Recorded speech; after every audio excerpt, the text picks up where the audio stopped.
बीडचं पालकमंत्रीपद मिळालं असतं तर अधिक आनंद झाला असता, या पंकजा मुंडे यांच्या वक्तव्यावरून वडेट्टीवार यांनी भाजपवर निशाणा साधलाय।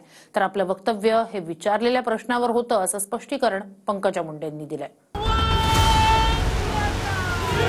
महाराष्ट्रात सध्या कुठे आपला नेता पालकमंत्री झाला नाही म्हणून जाळपोळ केली जाते, कुठे आरोपीच्या समर्थनात मोर्चे निघतायत, तर काही लोकप्रतिनिधी कमी मतांनी जिंकले म्हणून मतदारांनाच वेश्या असं म्हणत गद्दारीचा ठपका ठेवतायत। बीडमधल्या संतोष देशमुख हत्येनंतर मंत्री धनंजय मुंडे यांना मंत्रिपदावर ठेवू नका असं म्हणून अजितदादा गटासह भाजपमधूनही विरोधी सूर सुरू झाला। पर्यायानं धनंजय मुंडेंचा पत्ता कट होऊन अजित पवार बीडचे पालकमंत्री झाले आणि पंकजा मुंडेंना जालन्याचं पालकत्व देण्यात आलं। मात्र जर बीडचं पालकमंत्रीपद मिळालं असतं तर अधिक आनंद झाला असता, अशी प्रतिक्रिया पंकजा मुंडेंनी दिली आहे। आता मला बीडचं पालकमंत्री म्हणजे मी बीडची लेक आहे, बीडची सेवा करायची संधी मला मिळाली असती तर अजून आनंद झाला असता, बीडकरांनाही खूप आनंद झाला असता। माझा 5 वर्षाचा कार्यकाळ बीडच्या इतिहासातील सगळ्यात जास्त विकसनशील असा कार्यकाळ राहिलेला आहे, हे कोणत्याही विचारांचा व्यक्ती मान्य करेल। जे आपल्याला मिळालेलं आहे त्याच्यामध्ये जास्तीत जास्त चांगलं काम करण्याच्या भूमिकेमध्ये मी तरी आहे आणि जालन्यामध्ये काम करण्यासाठी बीडमध्ये मला डबल लक्ष द्यावं लागेल। आता बीडचं तर काही पालकमंत्री अजितदादा आहेच आहेत, पण संघटना आणि पक्ष आणि बीडचे कार्यकर्ते, बीडची जनता इतक्या वर्षाच्या सवयीने ती सांभाळत असताना अजितदादा सुद्धा आम्हाला पूर्ण सहकार्य करतील असा विश्वास आहे। त्यामुळे अधिक दुःख करूही नये, कारण आता दुःख करून मिळणार तरी काय। ज्यांची महाराष्ट्रामध्ये सगळे एक ओबीसींची मतं घेऊन सत्तेवर आले, पण ओबीसीच्या नेत्यांना मात्र पद्धतशीरपणे एकेकाला नेतृत्वहीन करायचे प्रयत्न प्रामाणिकपणे भारतीय जनता पक्षाकडून सुरू आहे। पहिलं मंत्रीपद मिळालं नाही तर नाराज होतो माणूस, त्यानंतर मंत्रीपद मिळालं तर मनासारखं खातं मिळालं नाही म्हणून नाराज होतात। ते झाल्यावर त्या ठिकाणी संपत नाही, पालकमंत्री त्या ठिकाणी व्हावंसं वाटतं। पालकमंत्री झालं तर पर्टिक्युलर जिल्हाच हवा असं वाटतं। मला वाटतं ह्या न संपणाऱ्या गोष्टी आहेत। पंकजाताई तर आमच्या ज्येष्ठ नेते आणि परिपक्व नेते आहेत आणि तुम्ही फक्त नाराजीचं त्या ठिकाणी आपण बोलताय।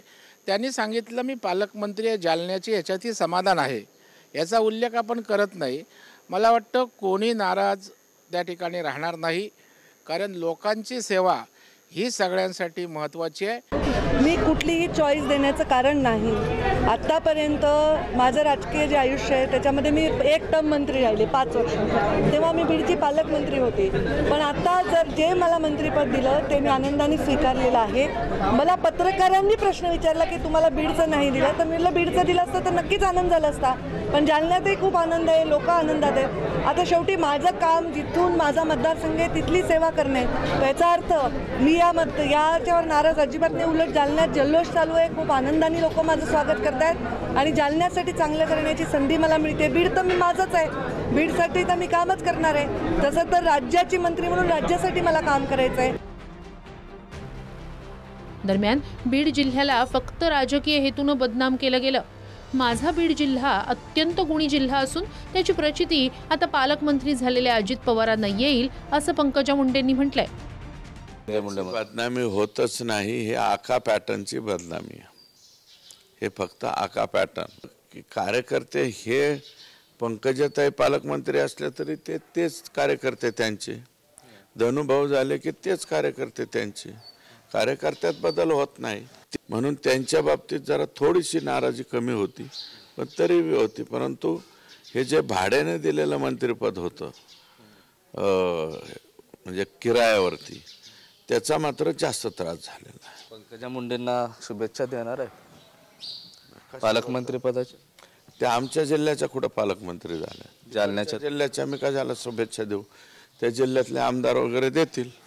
आणि मी हेच सांगते की माझा बीड जिल्हा अत्यंत गुणाचा आणि अत्यंत चांगला आहे। आता अजितदादांना त्याचा पूर्ण अनुभव येईल आणि हे सगळं राजकारण आहे याच्यावर मी अनेक वेळा व्यक्त झालेली आहे. दुर्दैवी घटना हे कोणाच्या राजकारणाचं मंच असू शकत नाही. हे संवेदनशीलतेनेच हाताळण्याचा विषय आहे. एखादा पाशवी अत्याचार, एखादा निर्घृण हत्या ही समाजावर ओव्हरऑल लागलेला कलंक आहे आणि तो कलंक पुसण्यासाठी सर्व लोक त्या त्या ठिकाणी प्रयत्नशील राहायला पाहिजे. त्याबद्दल तेवढं दायित्व नक्कीच आमच्या सर्वांचं आहे आणि त्याविषयी आम्ही संवेदनशीलता बाळगणंही ते आमचं दायित्व आहे. दादा आल्यानंतर आता शांत होईल असं वाटतं? शांतच आहे तो, त्याचा अनुभव दादा नाही आहे. Bureau report TV9 Marathi.